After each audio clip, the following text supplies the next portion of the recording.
ফুচকা পার্টিতে তোমাদের সবাইকে নিমন্ত্রণ। দেখেই বুঝতে পেরেছো আজকে ছিল ফুচকার আয়োজন। আর কেউ লোভ দিও না কিন্তু। হ্যালো এভরিওয়ান, কেমন আছেন সবাই? Welcome to my another video. ফুচকাগুলো কিন্তু আমি হাতেই বানিয়েছিলাম, আর সব কিছুই কিন্তু আমি হাতেই বানিয়েছিলাম। আর কোন জিনিসটা মানে কোন খাবারটা আমার বর নিয়ে এসেছিলো অফিস থেকে আসার সময়, সেটাও কিন্তু তোমাদের দেখাবো। তাহলে চলো শুরু করা যাক। প্রথমেই কিন্তু আমি একটা ডো তৈরি করে নিয়েছি। এটা হচ্ছে সুজি আর ময়দা দিয়ে ডোটা আমি তৈরি করেছি। এখন আমি ফুচকাগুলো বানিয়ে নেব। এর জন্য আমি কিন্তু রুটির ডো নিয়ে বেলাও শুরু করে দিয়েছি। আর ফুচকা কীভাবে তৈরি করতে হয় সেটা তোমাদের নিশ্চয়ই বলে দিতে হবে না। প্রথমে একটা রুটি বেলে নিয়েছি, তারপর গোল গোল করে কেটে নিলে হয়ে যাবে ফুচকা।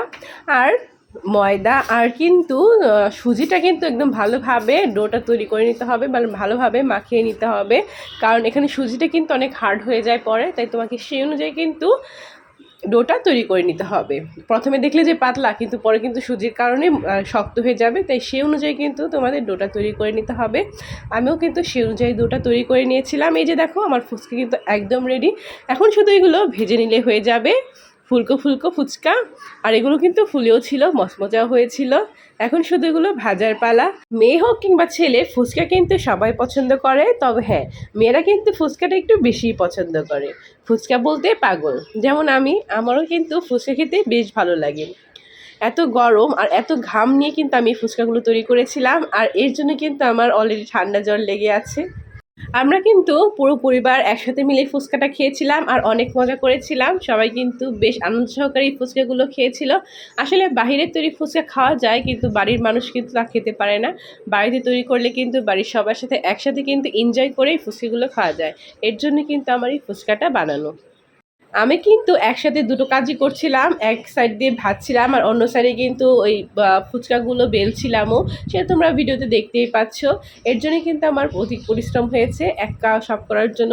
পরে কিন্তু অবশ্যই আমার শাশুড়ি মা আমাকে হেল্প করেছিল, বাকি ফুচকাগুলো বেলে দিয়েছিল আর ভেজেও দিয়েছিল, যার কারণে আমি একটু স্বস্তি পেয়েছিলাম। আর একা একা কোনো খাবার কিন্তু তৈরি করা সম্ভব না, আর সম্ভব কিন্তু অনেকটা পরিশ্রম লেগে যায়। তারপরে আর কি, এখন খাবার দাবারের পালা। এখানে আমি কিন্তু আলুটা তৈরি করছিলাম। ডাল ছিল না বলে শুধু আলু দিয়েই এই ফুচকাটা আমরা খেয়েছিলাম। ডাল আমাদের সেদিনই ফুরিয়ে গিয়েছিল যদি আমরা ফুচকাটা বানিয়েছিলাম। এর জন্য শুধু আলু দিয়েই আমরা ফুচকাটা খেয়েছিলাম, কিন্তু মজা কিন্তু অনেক হয়েছিল। আর আমি এখানে কিন্তু বেশি কিছু ব্যবহার করিনি, কারণ আমি বেশি মশলা ব্যবহার করতে চাইনি, কারণ গ্যাস্ট্রিকের সমস্যা আছে। এর জন্য জাস্ট একটু ম্যাজিক মশলা, ভাজা জিরের গুঁড়ো, স্বাদ মতো লবণ, পেঁয়াজ, মরিচ আর হচ্ছে ধনেপাতা কুচি দিয়ে কিন্তু আমি এগুলো করেছিলাম। আর টকের মধ্যে সেই সেম জিনিসই আমি কিন্তু দিয়েছিলাম। আর এটা খেতে কিন্তু ভীষণ মজা হয়েছিল।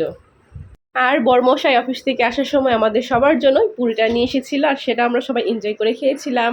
এই তো শুরু হয়ে গেছে আমাদের ফুচকা পার্টি। তো কেমন লাগলো এই ভিডিওটি? যদি ভালো লেগে থাকে তাহলে অবশ্যই লাইক, কমেন্ট অ্যান্ড শেয়ার করে দিও। আর এই যে ফুচকাটা আমি বানাচ্ছি, সেটা হচ্ছে আমার ক্যামেরাম্যানের জন্য, মানে আমার দেবর, আমার ভাইয়ের জন্য। তোমাদের অসংখ্য ধন্যবাদ ভিডিওটি দেখার জন্য। টাটা।